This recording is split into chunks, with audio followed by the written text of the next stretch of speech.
नमस्कार साथियों, आप देख रहे हो झलको बालोतरा। मैं आपके साथ नरेश प्रजापति। कुछ मेरे साथ भाजपा के वरिष्ठ नेता हैं, उनसे बात करेंगे। बताइए आपका परिचय। मेरा नाम विष्णाराम बील, जिला संयोजक एसटी मोर्चा जिला बालोतरा। हाँ जी। मैं 2 साल पहले रिटायर हुआ हूँ, पहले अध्यापक था। हाँ। लेकिन जो भाजपा की नीतियाँ हैं, उस नीतियों को देखते हुए मैंने भाजपा ज्वाइन की है। नीतियों को देखते हुए आपने भाजपा ज्वाइनिंग कर ली? बिल्कुल बिल्कुल।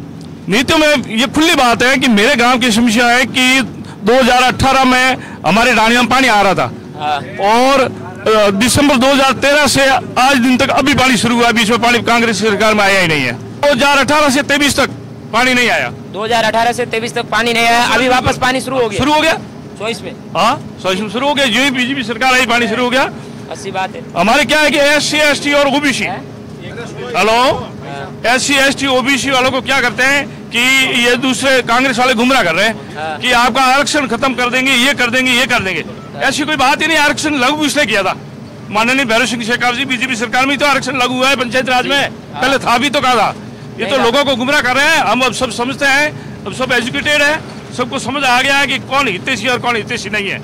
क्योंकि SC ST OBC को एक वोट बैंक की मानते थे कांग्रेस वाले, और वो चीज अब लोगों के समझ में आ गई है। अब लोग गुमराह नहीं होंगे। हाँ, अब किसी का गुमराह नहीं। अब कांग्रेस सरकार को तो लोग, कांग्रेस का शायद वो अटल बिहारी वाजपेयी ने कहा था, नाम निशान नहीं रहेगा। ये फाइनल है। रही बात हमारी यहाँ बाड़मेर, जो जैसलमेर बालोतरा लोकसभा सीट की, तो 100% कैलाश चौधरी बिल्कुल विजय होंगे, इसमें तो कोई दोहरा ही नहीं है। आज आप नामांकन रैली में भी गए? मैं वहाँ नामांकन रैली से ही आया हूँ। कैसा माहौल था वहाँ? बहुत अच्छा माहौल था। मैं रैली में भी गया, बाजार में भी लोगों की सतह छोड़ी। बोले इतनी माहौल बन रहा था जिसकी कोई हद नहीं है।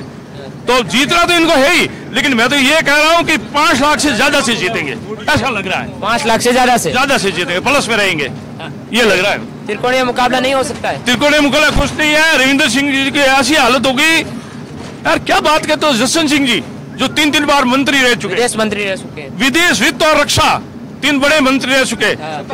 और उनकी लोगों के प्रति इतनी सिंपैथी थी, लेकिन उनका भी कहीं नामो निशान नहीं रहा। तो इनकी तो धूड़ उड़ने की है।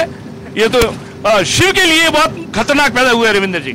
यदि इन्होंने भाजपा सरकार के साथ में मिलकर काम किया होता तो शायद शिव वालों का, जनता का विकास होता। शिव जनता के लिए दुश्मन है। कहां से करवाएंगे? एक तरफ तो 20 हैंडपंप आ रहे हैं, एक तरफ 2 आ रहे हैं। कैसे करवाएंगे काम? काम करवाने के लिए एक क्या होता ना कि गंदगी को साफ करने के लिए गंदगी के अंदर उतरना पड़ता है। ज्वाइन करके वो बागी हो गए। वो बागी हो गए तो बस अभी भी नारा वही, अभी भी यही लगा रहे हैं कि मोदी 400 पार है। देखो वो कहाँ से लगा रहे हैं? वो ऐसी बात नहीं है। रविंद्र सिंह जी के साथ कुछ समझने लोगों ने उनके साथ में धोखा किया है। पब्लिक ये नहीं चाहती है कि रविंद्र सिंह जी खड़े हो, क्योंकि पब्लिक सब जानती है कि विकास कब होगा, जब ये भाजपा से मिले रहेंगे तभी विकास होगा। लेकिन क्या करता है ये चमन पीछे पड़ गया, और इसको जो शिव की जनता है उन जनता के साथ धोखा हो रहा है। ये हमें पछतावा हो रहा है। और RLP छोड़ के कांग्रेस में ज्वाइन हुए उम्मीदवार बेनीवाल का तो पता ही नहीं लगा। बच्चों के साथ में धोखा कर दिया। या भाई तो युवा सब उनके साथ में थे। हमारे बालोतरा के युवा उनके साथ में, युवाओं के साथ में धोखा क्या सालन, ये भी नहीं बताया कि मैं उसमें जा रहा हूँ। भाई कांग्रेस वालों को इतनी गालियां निकाली जिसकी हद नहीं थी। मैं भी 1 साल उसमें रहा था और खूब मतलब गालियां निकाली थी, और वो हमारे को छोड़ कैसे चल गए? फिर उसका नाम निशान रहना ही नहीं है। सुप्रीमो हनुमान बेनीवाल ने भी कांग्रेस के साथ गठबंधन करके क्या करें? RLP तो बिल्कुल खत्म हो चुकी है। कहाँ है? अब नहीं करेंगे तो जाएंगे कहाँ? और पुखराज जी गर्ग थे, वो बीजेपी में चले गए। वो प्रदेश अध्यक्ष थे। बिल्कुल, प्रदेश अध्यक्ष बीजेपी में चले गए और इधर कर दी। अब इसका तो कुछ नहीं है RLP का, तो ये तो फाइनल है। RLP तो हो गई है खत्म। और उन्होंने पार्टी भी अच्छी ज्वाइन की, कांग्रेस, जो जिसका खात्मा हो ही रहा है, उसका तो खात्मा हो ही रहा है। वो तो हमारे कहावत है, सोनी भाई विदेशी है और उनको विदेश वापिस जाना है। तो नागौर से लोकसभा सीट में ज्योति मिर्धा कांग्रेस छोड़ के बीजेपी में गए, उसके बारे में? ज्योति मिर्धा, आपको ध्यान है रिश्वाल मिर्धा जी कितने पुराने हैं। उन्होंने भी बीजेपी ज्वाइन की है। और ये मान के चलो आपके हनुमान जी, जो बेनीवाल साहब सुप्रीमो थे, इस RLP के, उनका नाम निशान नहीं रहेगा वहाँ। बिल्कुल ज्योति मिर्धा अच्छे वोट से जीतेगी, ये क्लियर बात है। हनुमान बेनीवाल ने गठबंधन किया, वो नहीं जीतेंगे। क्या जीतेंगे? वो क्या है उनके पास? कुछ नहीं है। अब तो वो तो पोखला गए हैं, इसलिए इधर जाए या इधर जाए, इधर जाए या इधर जाए, वो वाली बात हो गई है। बाकी कुछ नहीं है, ऐसा नहीं है। सत्ता तो 400 पार जो नारा है मोदी जी का, और वो नारा उन्होंने यूं ही नहीं दिया है, जनता की भावना है, जनता से दिया है, जनता की भावना से दिया है। और एक बात समझ में नहीं आ रही है कि अपन 20 आदमी बैठे होते हैं ना, एक आदमी कोई आता है तो उसको सब आगे बुलाते, इधर आओ, तो उसके अंदर कुछ तो गुण होते तो बुलाते हैं ना। पूरा विश्व इसको मान रहा है, इसमें कुछ तो गुण है, इसलिए तो बुलाते हैं, नहीं तो कौन बुलाएगा इसको।